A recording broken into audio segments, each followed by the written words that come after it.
There was a survey done recently by, so it was done in 2020 by Achievers, that actually said that only 19% of employees feel engaged in their workplace.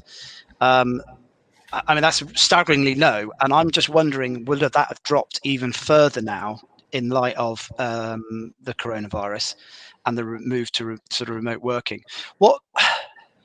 Why are remote workers less engaged today? And is that not the case, Paul? What are you seeing in the market? It's a bit of a mixed bag, I think. It very much depends on the company you work for, what kind of channels and things they've put in place really to support their colleagues. Remote working is a different challenge, I think, in terms of engagement. We're nearly a year in now, and people are still adjusting. People still feel, a bit uncomfortable, a bit apprehensive about the future. They're not quite sure what's going on.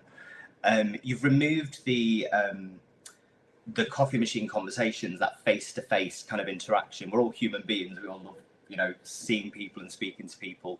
So people's comms channels really need to update and reflect that to make them more accessible.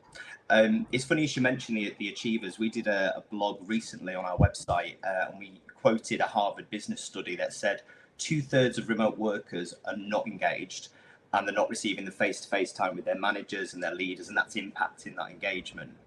But Ian, you'll probably recognise this from a recruitment point of view, that one of the biggest deciding factors for an employee when they're looking at a job offer is flexible working.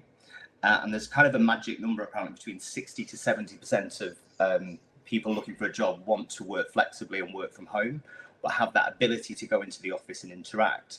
I think the big difference that we've seen at the moment is this has been forced upon people. So it's not a choice. So when you remove choice and you lose control, that automatically impacts engagement.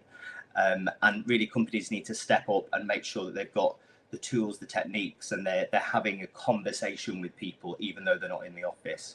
And internal comms has never been more important to that.